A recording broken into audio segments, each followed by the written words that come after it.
Hey you guys, time once again for Tomes of Terror, where I talk about horror books. Now, the book that I'm talking about today is a goddamn classic. I will say, because the book is so old and because the film that is based on the book is so old, there will be spoilers because I kind of feel like most people probably know the story of this, so I don't feel too bad about spoiling it. And I do actually kind of want to talk a little bit about the differences between the book and the movie adaptation, which are surprisingly few. I guess it's not that surprising, but we'll get into that in a little bit. The book that I'm talking about is from 1973, and it is by Robert Marasco, and it is called Burnt Offerings. Now, this is actually my second read of this book. I don't know if you know, but this is actually a pretty classic, probably one of the big five, I guess, haunted house novels, that get brought up a lot as being really influential. The other ones being obviously The Haunting of Hill House by Shirley Jackson, The Shining by Stephen King, Hell House by Richard Matheson, and The House Next Door by Anne Rivers Siddons. All of those books are excellent and are all very influential. We're all influential, like in the haunted house kind of genre. And I feel like Burnt Offerings is probably like the least known and the least read of those. And that's really a shame because this is really, really a great book and easily, like I said, one of my favorite haunted house novels of all time. And you can totally tell that Stephen King used this book as sort of an inspiration for The Shining. I will note too that sadly this book was out of print for a very long time, but good old Valancourt Books, who are awesome, put out this edition that I have here with this cover is like kick-ass if you can't really see it. It's kind of like a face, which I didn't even notice when I first bought it, with like the trees growing on top of it and stuff. They put this out in 2015, and it has an introduction by Stephen Graham Jones, who's written a whole bunch of stuff, and also wrote Night of the Mannequins, with the novella that I talked about a few months ago. So it's a really nice edition, and I really like that they're kind of bringing it maybe back to the forefront. Because like I said, out of the big five haunted house novels, as they're sometimes called, I feel like this one is the least read. I feel like a lot of people, like horror fans, I guess, have like seen the movie, which came out in 1976, but I don't even know if a lot of people know that it was based on a book or, read the book or whatever. Now, how I ended up reading this the first time was, I don't know, like Stephen King, he wrote a nonfiction book called Dance Macabre, way back in the day, like in the early 80s. And he was kind of talking about, it's all about horror movies, about horror books, horror TV shows, just kind of like horror in culture in general from 1950 to 1980, with some kind of sideways stuff back about, the classics of literature like Frankenstein and Dracula and everything. Now, at the end of that, he had this massive list of books that he hadn't really talked about all that much in the text, but books that he still like recommended. So he had this really big, long, I think it was like 50 books or 100 books or something. It was like some ridiculous amount. And for whatever reason, when I was a teenager in my early 20s, I said to myself, I'm going to read as many of these books in this index as I can get my hands on. And one of them was Burnt Offerings. Now, at the time, like this was probably the mid to late 80s, I want to say, somewhere around that area. And I don't know if this was out of print at that point. I actually ended up checking it out of the library, and I really, really dug it. I think I had seen the movie first, because I think the first time I saw the movie, and the movie is one of my favorite haunted house movies from the 1970s. It's just really good. Karen Black, Oliver Reed. It's just a really good movie. And I saw it at a slumber party for my friend Tanya. We were staying at her house, me and a bunch of other girls. I can't remember who all else was there, but we were watching Burnt Offerings. And if you've seen the movie or read the book and you know about the chauffeur that turns up in this, like in some of we were all like pretty freaked out by that. I mean, you have to, we were only like 12 or 13 at the time. So I think the first time that chauffeur like appears on the screen, we all just like ran out of the room screaming because it was like so upsetting. But it's like, if you've seen the movie, you know what I'm talking about. That's like super, super creepy. But so I'd seen the movie first, so I kind of knew it was going to happen. But that even made me more curious about what the book was going to be like. Now, interestingly, Robert Marasco, from everything that I could determine, he was a teacher, and this book was actually originally written as a screenplay, but then it was sort of turned into novel form. Now, Robert Marasco, as far as I know, This book, and he wrote another earlier book called Child's Play. It was nothing to do with the Chucky movie. It was kind of about like a psychological horror thing about students and teachers. He wrote that like earlier, but I think those are the only two books he ever wrote, which is kind of a shame because this is like a pretty kick-ass book. So if you don't know the story behind it, the novel follows a family, the Rolfs, Marion and her husband Ben, and they have an 8-year-old son named David. Now, this family, Ben is a teacher and Marion is kind of, stay-at-home mom or whatever. And they live in this fairly small apartment in Queens, back in the day when you could actually afford to live in an apartment in Queens on a teacher's salary and no other salary. It was the 70s. So there you go. So they live in this apartment and they go away every summer, but they usually just go, upstate New York or whatever. But this year, Marion has decided, we really need to get away from this place. The apartment, it's very noisy. It's, dirty. It's like there's always good. So she always has kind of something to complain about. And she finds this ad in the newspaper and they're basically like, okay, well, there's this house and it's really remote and isolated. It has a pool. It has like, beach or lakefront access. And it's very reasonable for the right people. That's what it says. Now, she gets very excited about this and ends up showing it to Ben. And Ben is just very skeptical. He's like, look, one, we haven't seen this house. What does very reasonable mean? What does the right people mean? It's like, this really doesn't sound good. He's trying to talk her out of it. He's like, what's wrong with going, upstate and staying in a little cabin up there for 2 weeks like we usually do? And she's like, no, I really want to do this. And she finally pretty much nags him into at least going up and looking at the place. So they drive 2 hours up to this house. This house is indeed very isolated, and it is not just a house, it's essentially an estate in that there's massive like acres and acres. I think it's like something like 200 acres or something like that of like gardens. There's like, cottages, there's a bay, there's all this there's a boathouse, there's all this stuff. And when they first drive up to it, they're like, this can't be it. This can't be reasonably priced. And Ben's like, yeah, there's no way. Even if it's very reasonable, we're not gonna be able to afford this shit. And honestly, the first time they drive up to it, they think that what's being rented out is this crappy looking little, cottage that's on the land that apparently the gardener used to live in or whatever. So Ben's just like, no, we're turning around and going home right now. This is a stupid idea. It turns out that he's right, but he is kind of cranky about it. But finally, Marion's like, please, can we just, go and talk to the lady? She had talked to the lady on the phone, Roz Allardyce, and she's like, she's expecting us. So they go in there and they meet Roz Allardyce and her brother, who is mostly just called Brother. I think in the movie he's called Arnold. I don't remember if they ever refer to him as Arnold in the book, but because mostly she just calls him Brother. And these two, there's also a groundskeeper, caretaker type of dude named Walker, who's kind of a pig, but you know what I mean? It's like at least Marion's gonna say that. So these two, like the brother and sister, the Allardyces, are pretty weird and pretty eccentric, not necessarily in a threatening way, but just in a real kind of like, hey, these are kooky old people kind of way. And because Ben's like, the cottage looks like crap, and it's like, we want to know what the price is and everything. And they're just like, initially they say $700, but then they say $900. $900 to live in what is a 30-room mansion for 2 months, like essentially the whole entire summer, like from July 1st through Labor Day. Now, the mansion is kind of run down, but, it's just this massive, there's so many like beautiful things in it, like all these antiques and everything.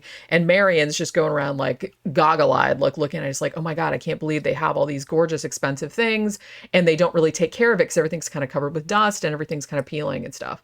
And she immediately feels an affinity with this house and she just will not take no for. She's like, we are going to do this. So, I mean, and $900 for a whole summer in a mansion on an estate with a pool and everything like that. They're like, yeah, that's pretty reasonable. And so they talk to these two weird siblings that own the house. And Ben's just like, man, this house is like so big. It's like, how are we going to take care of it? It's kind of falling apart. What if something bad happens? And he's always just trying to think of like the worst thing. But Mary's just like, no, please, please, please. I really want to do this. And they kind of go back and forth about it. But then the brother and the sister, because Ben's like, well, what's the catch? It's like, there has to be a catch. And at first the brother's just like, no, there's no catch. But then they're like, oh, well, yeah, there is one tiny little catch, but it's not even that big of a deal. They're like, basically, our elderly mother, who is 85 years old, will be staying in the house over the summer with you. But she stays in her room all the time, and it's very likely that you will never see her because she's very, very private. All we ask you to do is take her a tray of food 3 times a day. Take her some breakfast, take her some lunch, take her some dinner, and that's all you have to do. You will probably never see her, and it's just not even that big of a deal. So at this, Ben is kind of like, well, that's even more fucked up because, like, this is an old lady. What if she dies? What if something goes wrong or whatever? And it's like, no, it's going to be totally fine. So like I said, they go back and forth, but finally Marion gets her way and they end up taking possession of this house for the summer. Now, the thing about this house, very much, and you can see how Stephen King was really influenced by this book and also by The Haunting of Hill House, which I think that Robert Marasco had also read The Haunting of Hill House too, because Stephen Graham Jones, in his introduction for this, he's basically saying, well, okay, there's 2 kinds of haunted houses, like in novels. There's a haunted house where something bad happened, and there's ghosts. And then there's what is called a hungry house, which is what Hill House is, which is what the Overlook and The Shining is, and is also what this house is. This mansion, essentially what it is, he doesn't spell it out exactly, but it's pretty obvious that what this house does is that it's able to insinuate its way into the people that are staying in it and sort of attacks their weaknesses, or knows enough about their weaknesses to know how to get to them. And it's essentially draining their energy to restore itself. Because when the family first comes into this house, like I said, there's all of these beautiful things in there. It's a beautiful house, but it looks like it's kind of been let go to rack and ruins. Like no one's really cleaned it. It's like, not really maintained. But as the weeks go on, as the Rolfs are there, and Ben in particular starts acting really violent, and he has these kind of blackouts. Like there's one point where he almost drowns his son and he can't really remember why he did it. There's one point where he essentially almost like rapes his wife and doesn't really remember. He has like these blackouts. They end up bringing Ben's Aunt Elizabeth, who is in her 70s, and she was real spry and everything before she came to the house, but then she just starts getting sicker and sicker and she can't like move. So the house is just like draining everything out of everyone.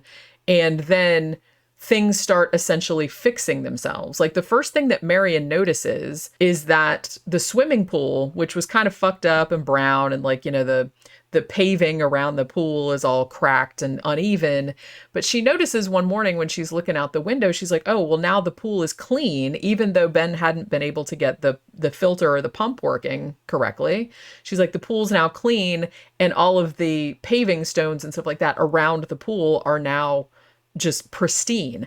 And that happened the day after Ben freaked out and almost killed his son. Like they were kind of horsing around in the pool, and then he just kind of like a red film goes over his eyes or whatever, and he just like starts freaking out and like slamming the kid down in the pool. And later he just feels really bad about it. He said, I don't know what happened. I wanted to kill him and I don't know why. And so it's the house working on everyone insidiously.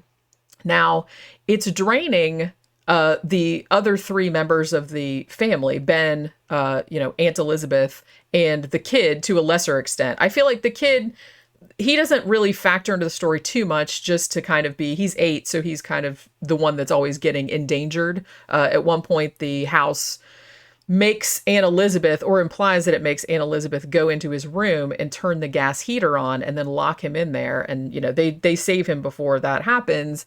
But the house is kind of trying to get rid of them. However, Marion, the house has essentially done what Hill House did to Eleanor in The Haunting of Hill House. It is making her feel like this is her house, this is her home, this is her place, and it's her responsibility to take care of this home and make sure that it comes back to its own to its former glory. Now, I will note that she is very, very strict about none of the other members of the family are allowed to go into Mrs. Allardyce's, Mother Allardyce's. She has a sitting room and a bedroom. So Marion goes into the sitting room, like to leave the tray, like for the old lady that's supposedly in there. And most of the time, the food is never touched. The only time that the food is touched and it looks like somebody came out and ate was when Marion starts to suspect that there might not actually be anybody in there.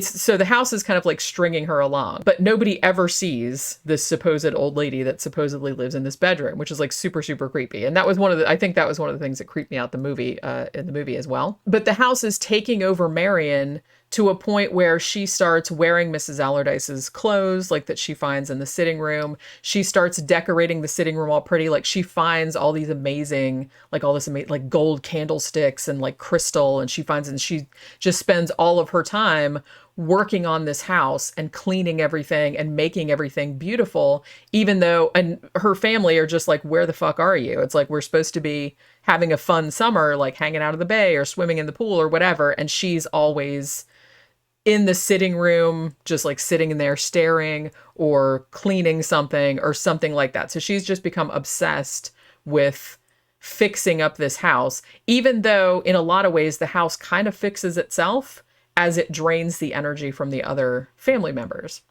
So that's kind of the whole story of it, is this house is essentially like a living organism that restores itself by draining people's life energy, turning them against one another, turning their weaknesses against them, things of that nature. But there's always kind of one caretaker, I guess, because it's implied that this is, the Allardyces, the people that own the house, that have done this lots and lots of times, because they find like all these, in one of the rooms, they find all these photographs of the house, like looking really awesome, that look like they go back like 100 years. So every year or every 2 years, they have somebody different stay in this house, and they're like, hey, we're going off on vacation, you can rent the house out for cheap. And horrible things happen in the house, and the house like restores itself over the summer. And there's nice little subtle indications of the past stuff. They don't go too much into it, which I think is good. But, it's like Ben finds a broken pair of glasses, like at the bottom of the pool. When they first get there, David, the son, finds like a tricycle with some blood on it, like in these bushes and stuff like that. But that's kind of as far as it goes. So that it's been done a bunch of times. And then there's also all these photographs of people in Mother Allardyce's sitting room, and Marion is like looking at them, and she's like, man, these pictures go way back, again, like 100 years or whatever. And she's like, the expressions on the faces of the people in the photographs are really disturbing. Like they look like they're really scared and stuff. So it turns out, and I don't remember if they had this in the movie or not, but in the book, it turns out that all those pictures are people that had stayed in the house, and the house had essentially drained them or killed them or whatever. Because at one point, and as I said, there's going to be spoilers, so don't get mad at me. Because like I said, this book is damn near as old as I am, and the movie is almost as old as I am too. So it's like, if you haven't seen the movie or read the book, then probably go do that and whatever. But at one point, Aunt Elizabeth, who has been, getting sicker and sicker and weaker this whole time, she eventually dies. And Marion freaks out because she goes up to the sitting room, and then suddenly one of the photographs is of Aunt Elizabeth. So all of these people in these photographs are obviously dead, and like the house had drained them and used their energy to restore itself. So interestingly, as I said, the movie adaptation, which came out in 1976, is alarmingly faithful to the book. I mean, it's almost exactly like the book. There's only a couple changes that were made, which, like I said, I guess is not that surprising, because the book was apparently written by Robert Marasco first as a screenplay, and then he novelized it. And then I guess essentially they went back and made it into a screenplay again. So it's almost exactly the same. I'm not saying that if you've seen the movie, you don't have to read the book, because obviously those are two different experiences. I'm just saying that there weren't really a lot of changes made. And I think that was a good idea, because it's like a really good novel. It's really creepy. It's really insidious.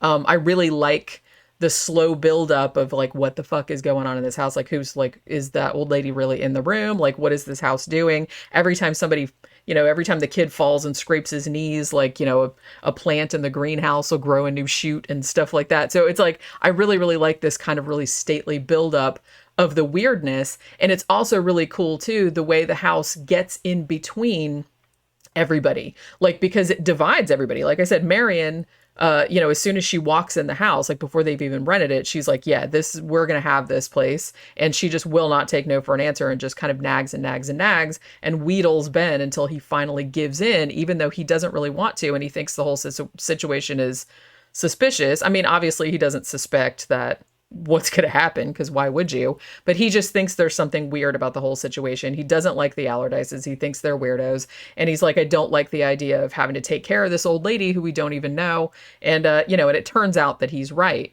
But Marion's whole thing is the house sees that there's kind of an underlying implication in this, that Marion, because she wants something that is so far above her station, I guess, because it's like she is the wife of a teacher. They have a kid. She's kind of a stay-at-home mom. They have an apartment in Queens, which I guess isn't a shithole, but it's not like, I think she aspires to grander things. So as soon as she comes into this house, she's like, yeah, this is the kind of life I deserve. And she just becomes obsessed with it. So it's just kind of like her entire obsession with, I mean, and it's even named in the book, like when it's from her point of view, she's going around saying, oh, she knows the names of like all the, the antiques and like, what brand, like all the vases and everything like that. She knows what everything is.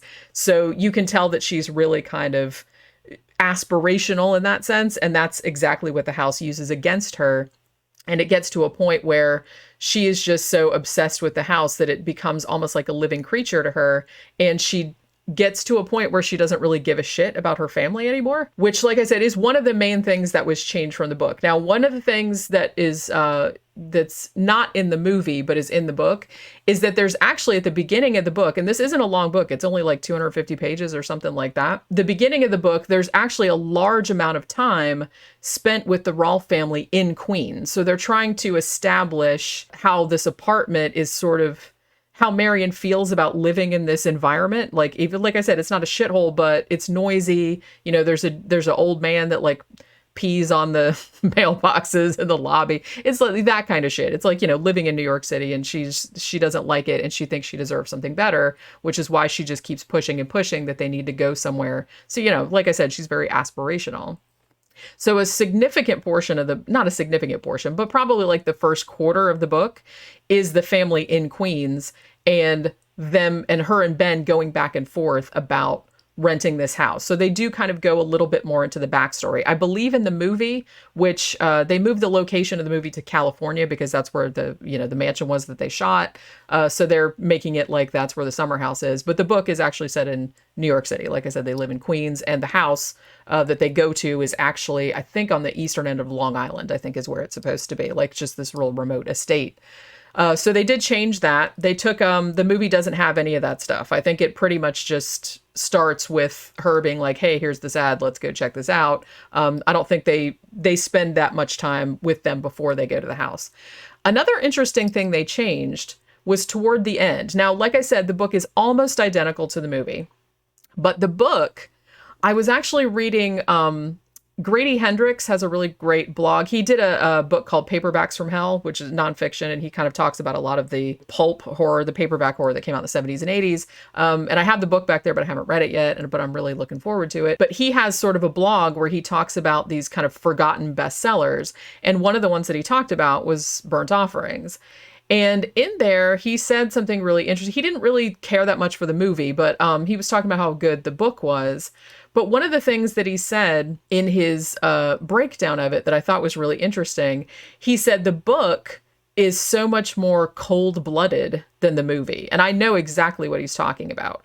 In the movie, the same shit happens where Marion gets obsessed with this house and starts to neglect her family and starts to care less about them because, as I said, she's just become obsessed with taking care of this house and essentially becoming Mrs. Allardyce. Because spoiler alert, like I said, there actually really isn't a person in that room. It's just kind of like a force, and it kind of takes over a person every single time. And then they become the next one, sort of. But in the movie, it's like towards the end, there's a scene where the kid like falls in the pool or the bay or something like that and starts to drown. In the movie, Marion kind of snaps out of the shit for a second and then like jumps in and saves him. In the book, that does not happen.